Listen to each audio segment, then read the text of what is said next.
아무도 없는 숲속에서 커다란 나무가 쓰러졌다. 쿵 소리가 났겠는가 안 났겠는가. 안녕하세요. 오랜만에 돌아왔습니다. 오늘 리뷰할 드라마는 아무도 없는 숲속에서입니다.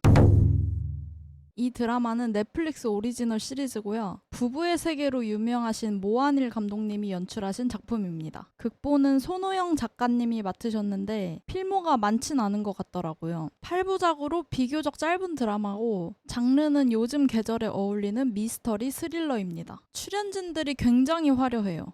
김윤석, 윤계상, 고민시, 이정은 이렇게 4명이 메인으로 등장하는 주연 배우고 그 외에는 박지환, 노윤서, 류현경, 홍기준, 이성욱, 박찬열 등등등 얼굴만 봐도 알만한 배우분들이 출연하십니다.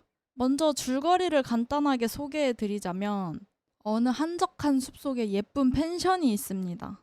그 펜션 주인이 김윤석이고 어느 날 펜션에 손님으로 고민 씨가 어린 아들 한 명을 데리고 와요. 비가 엄청 쏟아지는 날 하루 머물고 다음날 가는데 손님이 돌아가고 나서 김윤석이 방을 청소하려고 보니까 핏자국이 있고 이상한 악취가 나는 거야. 그러면서 평화롭던 일상에 금이 가기 시작하는 그런 내용입니다. 지금은 정말 간단하게 줄거리만 얘기한 거고 사실 다른 과거 이야기도 동시에 진행이 되는데 그건 따로 얘기하진 않았어요. 보면서 느낀 건 배우들이 연기를 진짜 잘한다고 생각했어. 물론 여기 나오는 배우분들이 전부 유명하신 분들이긴 하지만 한 번 더 그 진가를 느낀 기분이었더랄까? 나는 고민시 배우가 메인으로 나온 드라마를 처음 보거든요? 영화도 본 적 없고 드라마는 거의 조연이나 이런 받쳐주는 역할로 나오는 걸 봤어가지고 근데 연기를 진짜 잘하더라고. 초반에 좀 나긋하게 내뱉는 그런 연기도 잘하고 막 악지르는 것도 위화감 없고 그냥 연기를 개 잘하더라고. 근데 이번 시리즈 보면서 가장 연기적으로 놀란 거는 이정은 배우예요. 이정은 배우가 원래 잘하는 사람인 거는 알았지만 이 정도였구나를 느꼈어요. 여기서 맡은 경찰 역할이 되게 담백하고 감정 기복이 크게 없는 역인데 원래 이런 역할이 더 어려운 거 아시죠? 연기할 때. 연기 스펙트럼이 진짜 넓은 배우라는 걸 다시 한번 느끼게 된 계기였고 또 이제 번외로 박찬열 배우가 나오거든요. 네, 그 아이돌 엑소의 그 엑소의 박찬열 맞습니다. 연기가 많이 늘었더라고요. 아예 이쪽으로 가려고 연습을 좀 많이 했나 봐. 그 예전에 아람브라 궁전의 추억이라는 그 드라마가 있거든요. 박신혜랑 현빈 씨 나오는. 거기서 봤을 때만 해도 확실히 어색했는데 이번에는 김윤석 배우랑 대치하는 장면이 나오는데도 딱히 어색하지 않았어. 엑소라는 거 모르고 보면은 그냥 배우라고 생각하게 될 정도로 괜찮게 했던 것 같아요. 그래서 다들 배우분들의 연기가 장난이 아니었다. 그러면 이번에는 내용 얘기를 안 해볼 수가 없겠죠. 앞에서는 간단하게 줄거리 소개를 했었는데 이번에는 스포와 함께 얘기를 좀 해볼게요. 아직 안 보셨거나 볼 예정이신 분들은 여기서 영상을 꺼주셔도 될 것 같습니다. 그럼 스포 리뷰 가겠습니다. 아까도 잠깐 얘기했지만 과거 이야기가 하나 더 있어요. 윤계상 나오는 시점이 과거고 김윤석 나오는 시점이 현재예요. 두 시점에서 각각 살인 사건이 있습니다.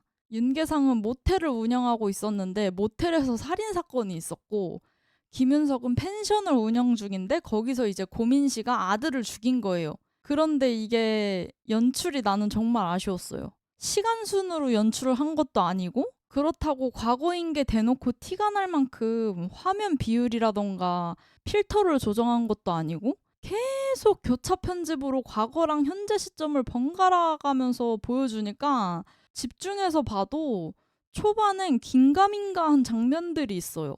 특히나 비 오는 날 사건이 일어난 걸 교차해서 같이 보여주니까 같은 날인가? 막 이렇게 순간 착각이 들기도 하고 6화까지 그냥 되게 정신산만해. 아예 이게 편당 나눠서 보여주던지 아니면 같은 편에서 보여주더라도 한쪽 시점 먼저 쭉 보여주다가 나머지를 보여주던지 근데 그것도 아니고 계속 여기 보여줬다가 저기 보여줬다가 왔다 갔다 하니까 정신이 없어요 진짜. 악명 높은 드라마 지리산도 봤었거든요. 근데 초반부 보다가 하차하긴 했지만 지리산 보는 느낌이었어. 지리산도 초반이 이러거든. 되게 과거 시점 왔다 갔다 하면서. 그리고 또 생각난 드라마가 종말의 바보. 종말의 바보도 되게 정신산만한데 진짜 정신산만해요, 이 드라마도. 연출적으로 대놓고 비율 줄이거나, 그러니까 그 옛날 TV 비율 있죠. 그런 식으로 대놓고 비율 줄이거나 옛날 필터를 씌우면 촌스러운 느낌이 들까봐 그런 건지, 아니면 그냥 이쪽이 세련됐다고 생각해서 그런 건지는 모르겠지만 가끔은 투박하게 정면 승부하는 게 낫다는 거를 이 드라마 보면서 느꼈습니다. 근데 연출만 아쉬우면 모르겠는데 내용까지도 좀 많이 그랬어요. 과거 얘기는 사실 뭐 할 말이 없어요. 과거에는 그냥 살인사건이 있었고 그것 때문에 한 가정이 파탄났다. 이게 끝인데 문제는 현재 시점이에요. 고민 씨 행동에 개연성이 없어요. 이 작품의 발단은 고민 씨가 살인을 저질렀던 펜션에 다시 나타난다는 건데 그 발단에 대한 이유가 없어요. 고민 씨가 왜 펜션에 다시 나타났는지, 이 펜션과 김윤석에게 집착하는 이유가 없어. 중간에 한번 김윤석이 왜 왔냐라고 물어봤을 때 그냥 여기 오면 그림이 잘 그려진다는 식으로 막 굉장히 애매모호하게 대답하고, 그냥 이유가 없어. 여기 온 이유가 없어. 이렇게까지 집착한 이유가 없다고.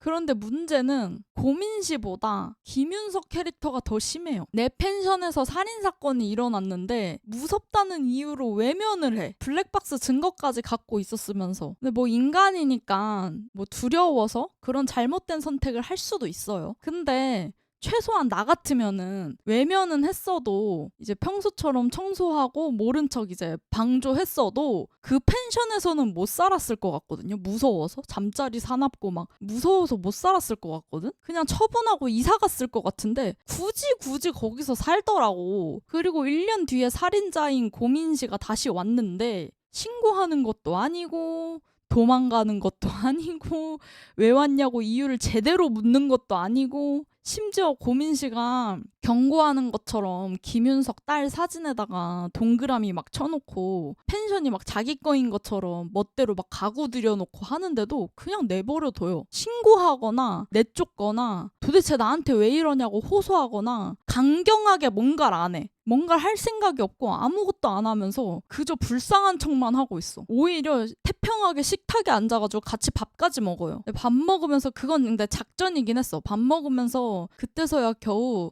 이제 몰래 녹음기 켜고 어쩔 생각이냐고 물어봐요. 근데 그것도 왜 이러냐, 이러지 말아라 이런 것도 아니고 그냥 어쩔 생각이냐 이렇게만 물어봐요. 이미 마인드부터가 공범이야. 그래서 어쨌든 간에 신고할 생각이 있었는지 녹음기를 켜고 녹음을 해서 고민 씨의 자백을 녹음을 해. 그래서 다음날 그 녹음기를 가지고 경찰서를 가거든요. 근데 너무 좀 작가님이 사건 진행을 위해서인지 김윤석 캐릭터를 그냥 머저리 같이 표현을 해요. 아니, 녹음기 샀던 박스를 방에 그냥 둬. 그래서 고민 씨가 녹음기 박스를 발견하는 바람에 경찰에 신고하는 걸 실패해요. 경찰서 앞까지 갔는데 망설이는 사이에 고민 씨가 뒤에서 차로 들이받아 버려. 그래서 병원에 실려가거든요. 근데 경찰서 바로 앞에서 좀 제법 크게 사고가 났어요. 진짜 좀 세게 들이받아서. 근데 그렇게 큰 사고가 났으면 경찰들이 막 앞에서 2명이 보고 있었거든? 조사를 해야 되잖아. 어쨌든 간에 어떤 경위로 사고가 나게 됐는지. 근데 조사를 안 해. 왜 안 하는 거야 도대체. 아니, 최소한 보험사라도 불러주던가 뭔가를 해야 되는 거 아니야? 아니, 아무것도 안 해. 심지어 김윤석은 병원에서 고민 씨 환영인지 뭔지를 보고 막 잔뜩 겁에 질려가지고 덜덜덜덜 떨면서 간호사 보고 막 무슨 몽둥이 같은 거 휘두르려고 막 하거든요. 근데 갑자기 그러다가 퇴원하고는 또 아무렇지도 않게 그대로 고민 씨 있는 집으로 가요. 아니, 뭐 둘이 자석이야? N극과 X극이야? 존나 붙어 있어 둘이. 아니, 작가가 고민 씨를 사이코패스로 그리고 싶었던 건지 판마파탈로 그리고 싶었던 건지를 모르겠어. 고민 씨가 김윤석한테 마치 연인이라도 되는 것처럼 우리 사이에 발전이 없다는 둥, 잘 지내고 싶다는 둥 막 그러면서 펜션 팔 거 아니면 자기가 나가게끔 네가 직접 설득을 해라 막 이런 식으로 말을 하거든요.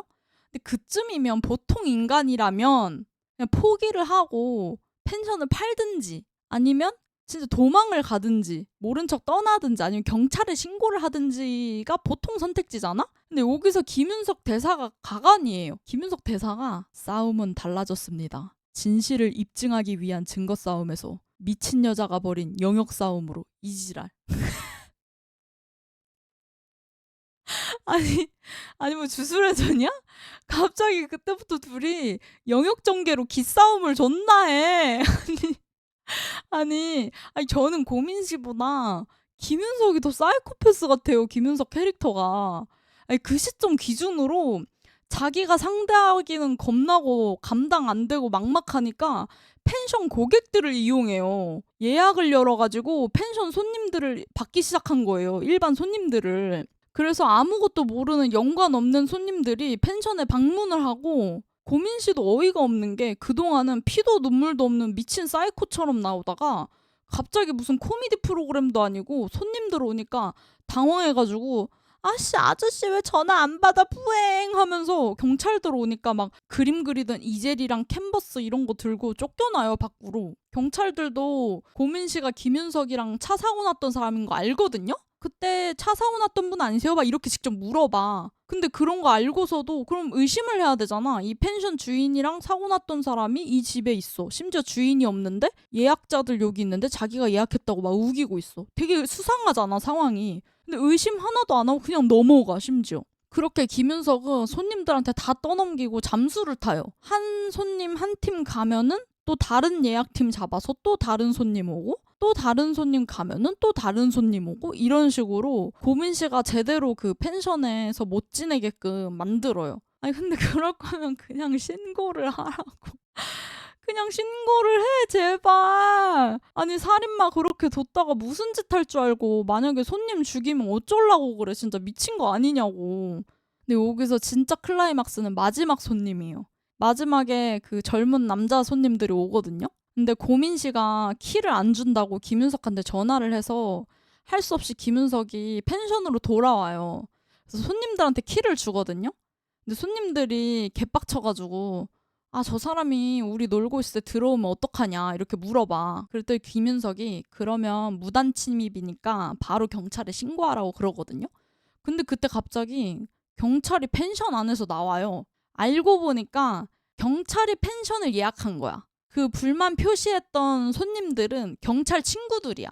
알고 보니까 그 경찰이 고민 씨한테 반해서 김윤석을 끌어내려고 일부러 전화를 했던 거야. 그런데 무슨 저 여자가 들어오면 어쩌냐 저쩌냐 그런 쓸데없는 대사는 왜 넣은 거야 대체 그러면? 드라마에 개연성이라는 게 없어. 인물이 이유가 있어서 움직여야 하는데 일단 움직이고 이유를 붙이는 것도 아니고 짜깁기 한 것처럼 내용이 정신산만하고 제멋대로예요. 드라마라기보다는 그냥 애플 광고 같았어요. 에어팟 맥스랑 프로 성능 굉장히 잘 보여주더라고. 에어팟 사고 싶어지더라고 보니까. 이 드라마의 분기점은 6화예요. 5화 내내 이런 식으로 중구난방 지리멸렬 진행되다가 6화에서 나뉘어져 있던 사건이 하나로 이제 합쳐지면서 답답했던 게 슥 내려가거든요. 근데 이게 앞에서 보여줬던 이상한 개연성을 해결해줬다는 소리가 아니에요. 그냥 존나게 던지던 떡밥 중에 하나를 해소시켜줘서 그렇게 느낀 것일 뿐이지 이상한 건 그냥 이상할 뿐이고 6화부터 그냥 진도가 빨라진다? 그런 느낌이야. 그리고 후반 내용은 뭐 딱히 없어요. 그냥 고민 씨랑 김윤석이 계속 영역 전개하다가 고민 씨가 벌 받는 내용입니다. 작가님이 고민 씨한테 좀 너무한 것 같아. 고민 씨 캐릭터가 왜 이러는지 어느 정도 설명을 해줘야 됐다고 보는데 발단 전개를 마지막까지 풀어주지도 않고 처음부터 끝까지 위기만 있는 캐릭터야. 그렇게 그려놓으니까 캐릭터 매력이 확 죽어버리는 느낌이었어. 그렇다고 뭐 완전 사이코패스처럼 나오는 것도 아니고 어중간해 되게. 이게 설령 뒤에서 풀어주지도 않았지만 풀어줬다고 치더라도 앞에서 연출이 잘못됐어. 이거 너무 정신산만해서 초반에 하차한 사람 진짜 많을 것 같아요. 또 마지막엔 연출을 또 왜 그렇게 했는지 오히려 고민 씨가 아니라 김윤석을 살인마처럼 묘사했어요. 김윤석이 막 총 들고 있고 고민 씨는 막 겁에 질린 여자처럼 나와서 이게 뭔가 싶었어. 그리고 김윤석 딸은 어떻게 안 죽었는지 모르겠어요. 약 먹고 목까지 졸리고 캐리어에 갇혀 있었는데 병원에서 뭐 의사가 약 먹은 걸 토해냈다던데 내가 지나친 건지 뭐 그런 장면 난 보지도 못했고 김윤석이 쓰러진 딸 보면서 자기 때문에 저렇게 된 거라고 막 오열하는 장면이 있거든요. 하나도 안 불쌍해. 그냥 그 장면 보면서 맞음 님 때문임 막 이 생각밖에 안 드는 거예요. 내가 사이코패스 되는 것 같아 이 드라마 보면서. 진짜 계열받아. 진짜 아니 김윤석은 뭘 잘했다고 경찰이랑 세탁소 사장한테 승질내는지 보는데 열받아가지고 주인공한테 도저히 공감이 안 돼요. 이렇게 한 명의 악역이 있고 주인공이 일방적으로 당하는 상황이면 그 사람 입장에 공감하는 게 굉장히 중요한데 전혀 이입이 되질 않았고요. 이 작품이 뭘 말하고 싶은지 도저히 모르겠어요.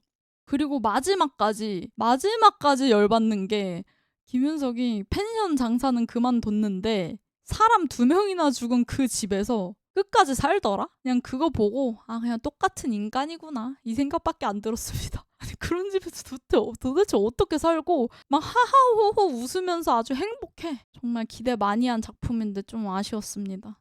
그럼 별점 매기면서 마무리하도록 하겠습니다. 아무도 없는 숲속에서 5점 만점에 2점 주도록 하겠습니다. 전체적으로 배우들 연기력은 너무 좋았지만 정신산만한 연출과 개연성 없는 스토리가 아쉬웠어요. 그럼 저는 다음 리뷰로 또 찾아오도록 하겠습니다. 안녕.